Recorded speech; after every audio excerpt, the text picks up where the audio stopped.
नमस्कार सभी को। आज हम पढ़ने जा रहे हैं अष्टम वर्गस्य रुचिरा पाठ्यपुस्तकम तृतीयो भागः कक्षा 8 रुचिरा भाग 3 एकादश पाठ है सावित्रीबाई फुले। इस वीडियो के माध्यम से हम इस पाठ सावित्रीबाई फुले का हिंदी अनुवाद समझेंगे। सावित्रीबाई फुले। शिक्षा हमारा अधिकार है। हमारे समाज में कई समुदाय इससे लंबे समय तक वंचित रहे हैं। इस अधिकार को पाने के लिए लंबा संघर्ष करना पड़ा है। लड़कियों को तो ज्यादा अवरोध झेलना पड़ता रहा है। प्रस्तुत पाठ इस संघर्ष का नेतृत्व करने वाली प्रातः स्मरणीय एवं अनुकरणीय महिला शिरोमणि सावित्रीबाई फुले के योगदान पर केंद्रित है। तो यह प्रस्तुत पाठ सावित्रीबाई फुले के योगदान पर केंद्रित है, जिन्होंने की लड़कियों के पढ़ने में विशेष योगदान दिया है, उनको पढ़ाने के लिए विशेष प्रयत्न किए हैं। इस चित्र को देखते हैं हम। इस चित्र के आधार पर ही आगे ये पाठ प्रारंभ होता है। इस चित्र में एक महिला है जो विद्या पाठशाला तक पढ़ाने के लिए कन्या पाठशाला तक जा रही हैं और कुछ लोग उन पर पत्थर आदि फेंककर आक्षेप कर रहे हैं। इसी प्रकार की भूमिका के साथ यह पाठ प्रारंभ होता है। ऊपर निर्मितम चित्रम पश्यत। इदम चित्रम कस्याचित पाठशालायाः वर्तते।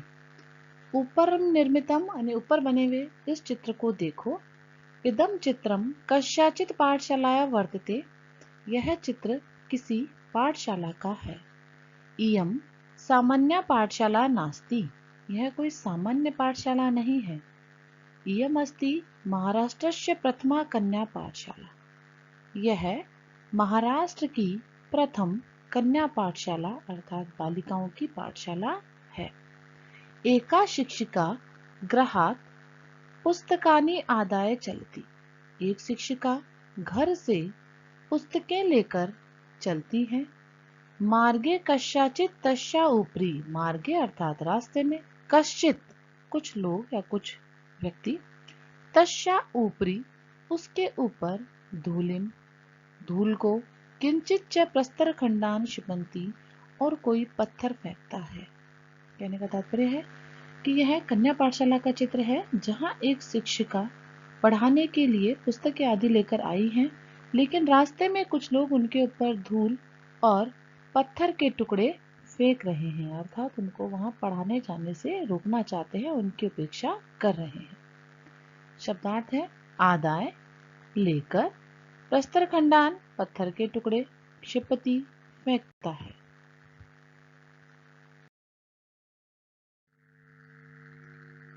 परम सा स्वदृढ़ निश्चयात न विचलती। लेकिन सा अर्थात वह स्त्री स्वदृढ़ निश्चयात न विचलती, अपने दृढ़ निश्चय से विचलित नहीं होती। स्वविद्यालय कन्या भी सविनोदम आलपंती सा अध्यापने संलग्ना भवति। और वह अपने विद्यालय में कन्या भी सविनोदम बालिकाओं के साथ विनोद पूर्वक अर्थात हंसी मजाक करती हुई आलपंती बातचीत करती है। सा अध्यापने संलग्ना भवति और उन्हें पढ़ाने में लग जाती है। तस्याः स्वकीयम अध्ययनम अपि सहैव प्रचलति। और उसका अपना अध्ययन भी साथ ही चलता है। केयम महिला। यह महिला कौन है? अपि यूयम इमा महिला जानित है। क्या आप इस महिला को जानते हैं? इयम एव महाराष्ट्रस्य प्रथम महिला शिक्षिका सावित्रीबाई फुले नामधेया। यही है जो महाराष्ट्र की प्रथम महिला शिक्षिका हैं, जिनका नाम सावित्रीबाई फुले है। जनवरी मासस्य तृतीय दिवसे 1831 तमे ख्रीष्टाब्दे महाराष्ट्रस्य नयगांव नाम्नि स्थाने सावित्री अजायत। कि जनवरी मास के तृतीय दिन अर्थात 3 जनवरी को 1831वें वर्ष में महाराष्ट्र के नए गांव में इनका जन्म हुआ था। इनका जन्म महाराष्ट्र में हुआ था और ये प्रथम महिला शिक्षिका है महाराष्ट्र की। शब्दार्थ केयम का इयम। यह कौन? यूयम धन इमाम, तुम सब इस महिला को।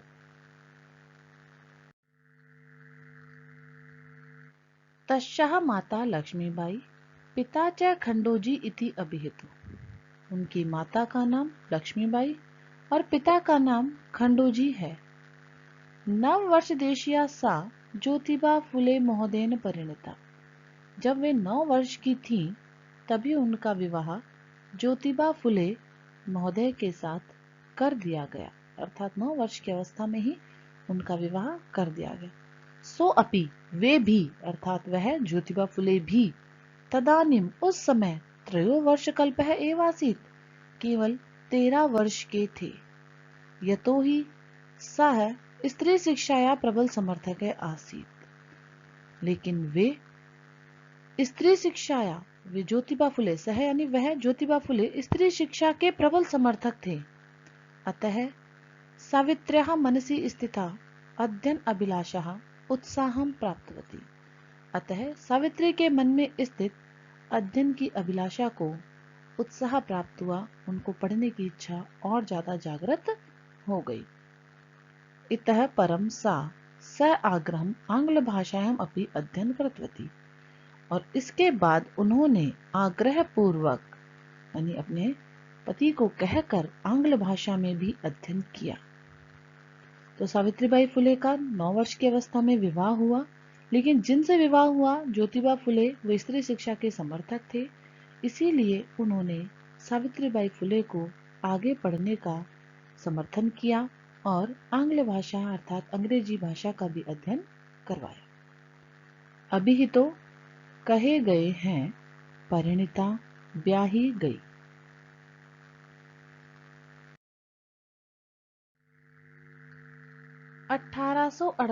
तमे ख्रीष्टाब्दे पुणे नगरे सावित्री ज्योतिबा महोदयेन सह कन्यानां कृते प्रदेशस्य प्रथम विद्यालयम् आरभत। 1848 वर्ष में यानी 1848वें सन में ईस्वी में पुणे नगर में सावित्री बाई ने ज्योतिबा महोदयन से ज्योतिबा फुले महोदय के साथ मिलकर कन्यानाम कृते कन्याओं के लिए प्रदेशस्य प्रथम विद्यालयम् आरभत, प्रदेश का पहला विद्यालय प्रारंभ कर दिया, अर्थात महाराष्ट्र प्रदेश का प्रथम कन्या विद्यालय उन्होंने 1848 ईस्वी में प्रारंभ किया और इसमें उनका साथ दिया ज्योतिबा फुले महोदय ने। तदानीम सा केवलम 17 वर्षीय आसीत्। उस समय वह केवल 17 वर्ष की थी। 1851 तमे ख्रीष्टाब्दे अस्पृश्यता तिरस्करस्य समुदायस्य बालिकानां कृते पृथक्तया तया अपरः विद्यालयं प्रारब्ध। 1851 वर्ष में अस्पृश्यता तिरस्कृत्य अर्थात छुआछूत के कारण तिरस्कृत समुदाय की बालिकानां कृते बालिकाओं के लिए भी पृथक्तया अपरः विद्यालयं प्रारब्ध, उनके द्वारा एक अलग विद्यालय प्रारंभ किया गया कि कुछ छुआछूत के कारण तिरस्कृत समुदाय की कुछ बालिकाओं के लिए भी 1851 में सावित्री बाई ने एक अन्य विद्यालय प्रारंभ कर दिया।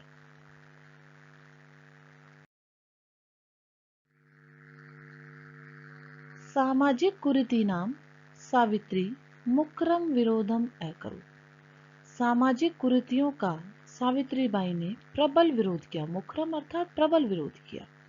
विद्वानां शिरोमुंडनस्य निराकरणाय सा साक्षात नापिते मिलिता।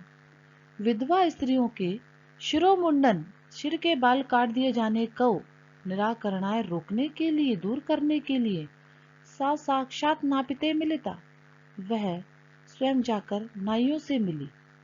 फलतः केचन नापिता अश्चारूढ़ो सहभागिताम एतज्जन। इसलिए इसके परिणाम स्वरूप केचन नापिता, कुछ नाइयों ने इस रूढ़ी में सहभागिता अपना योगदान देना छोड़ दिया।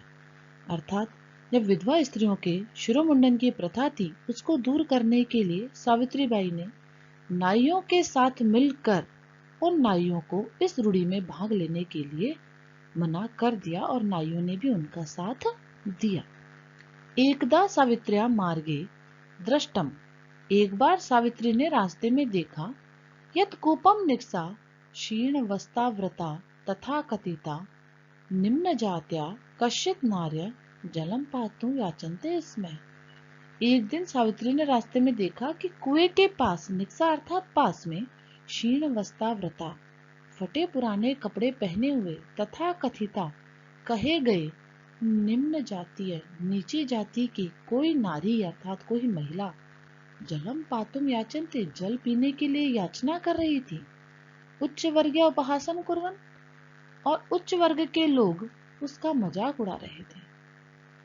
शब्दार्थ निराकरणाएं दूर करने के लिए नापितई नाइयों से, नापिता नाई, अत्यजन त्याग दिया, क्षीण वस्ताव्रता फटे कपड़ों वाली, याचनते इसमें मांग रही थी।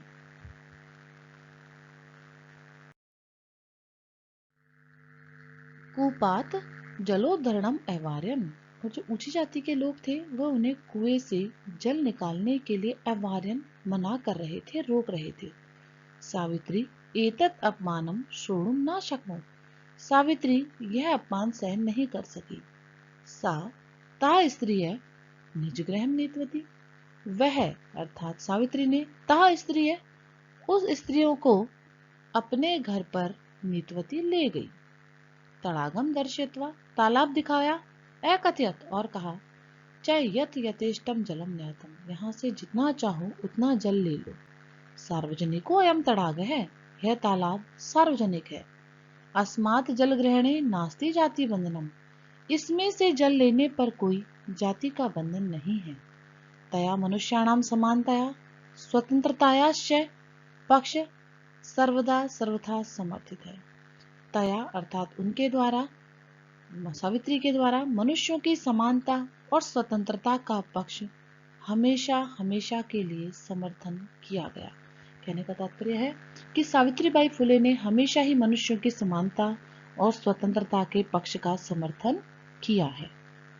शब्दार्थ जलोद्धरणम पानी निकालना, सोडुम सहने में, यथेष्टम जितनी इच्छा हो उतना, समर्थित है समर्थन किया। महिला सेवा मंडल, शिशु हत्या प्रतिबंधक गृह इत्यादीनां संस्थानां स्थापनायां फुलो दंपत्यो अवदानम महत्वपूर्णम। इसके अलावा महिला सेवा मंडल, शिशु हत्या प्रतिबंधक गृह इत्यादि संस्थाओं की स्थापना में फुलो दंपत्ति अर्थात सावित्रीबाई फुले और ज्योतिबा फुले का योगदान महत्वपूर्ण, बहुत महत्वपूर्ण है। सत्यशोधक मंडलस्य गतिविधिषु अपि सावित्री अतीव सक्रिय आसीत्। सत्यशोधक मंडल की गतिविधियों में भी सावित्री बहुत सक्रिय थी। अस्य मंडलस्य उद्देश्यम आसीत् उत्पीड़ितानां समुदायानां स्वाधिकारान् प्रति जागरणम् इति, और इस मंडल का उद्देश्य था कि उत्पीड़ित समुदाय को अपने अधिकार के प्रति जागृत किया जाए। तो इसीलिए इस समुदाय की, इस सत्यशोधक मंडल की गतिविधियों में सावित्री अत्यधिक सक्रिय रहती थी। अवदानम योगदान, उत्पीड़ितानां सताए हुओं का, स्वाधिकारान प्रति अपने अधिकारों के प्रति।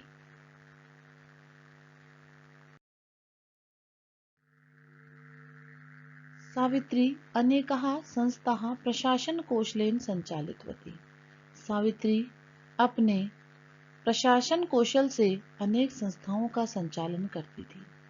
दुर्भिक्ष काले अर्थात अकाल के समय, प्लेग काले और प्लेग के समय भी सा पीड़ित जनानाम आश्रवंतम अविरतम च सेवाम करो, चाहे अकाल की स्थिति हो या प्लेग आदि कोई बीमारी का फैल जाए, वह पीड़ित लोगों की अश्रांतम बिना थके अविरतम अर्थात निरंतर सेवाम करोत सेवा करती थी। सहायता सामग्री व्यवस्थाएं सर्वथा प्रयासम करोत, और सहायता सामग्री के प्रयास के लिए भी, उसकी व्यवस्था के प्रयास के लिए भी उन्होंने हमेशा प्रयत्न किया। महारोग काले सेवारता सा स्वयं असाध्य रोगेण ग्रस्ता, और इस महारोग के प्रसार काल में सेवा करती हुई स्वयं भी असाध्य रोग से ग्रस्त हो गई। 1897 ईस्वी में ख्रीष्टाब्दे निधनम गता, 1897 ईस्वी में उनका निधन हो गया। सावित्रीबाई ने सदैव कठिन परिस्थितियों में मनुष्य की सहायता की और उसी रोग से अर्थात असाध्य रोग या प्लेग रोग का प्रसार हुआ, उसी असाध्य रोग से उन्हें मृत्यु को प्राप्त हुई। दुर्भिक्ष काले, अकाल के समय, अश्रांतम, बिना थके हुए, अविरतम, बिना रुके। साहित्य रचनायाम अपि सावित्री महीयते। साहित्य रचना की दृष्टि से भी सावित्री का बहुत महान रही हैं, उनकी रचनाओं का बहुत महत्व रहा है। तस्याः काव्य संकलनम द्वय वर्तते। उनके दो काव्य संकलन हैं, काव्य फुले, सुबोध रत्नाकर च इति। काव्य फुले उनकी एक रचना का नाम है काव्य फुले और दूसरी रचना का नाम है सुबोध रत्नाकर। भारत देशे महिलोत्थानस्य गहन अवबोधनाय सावित्री महोदया जीवनम चरितम अवश्य अध्येतव्यम। कि भारत देश में महिलाओं के उत्थान के गहराई से समझने के लिए सावित्री महोदय का जीवन चरित्र अवश्य पढ़ना चाहिए। कि भारत देश में महिलाओं के उत्थान को समझने के लिए सावित्री बाई का महोदय का जीवन चरित्र पढ़ना आवश्यक है, उसे अवश्य पढ़ना चाहिए, तभी हम महिलाओं का उत्थान किस प्रकार हुआ है वो समझ सकेंगे। शब्दार्थ: महीयते महान है, महिला उत्थानस्य महिला उत्थान के, गहन अवबोधनाएं गहराई से जानने के लिए, अध्येतव्यम अध्ययन करना चाहिए।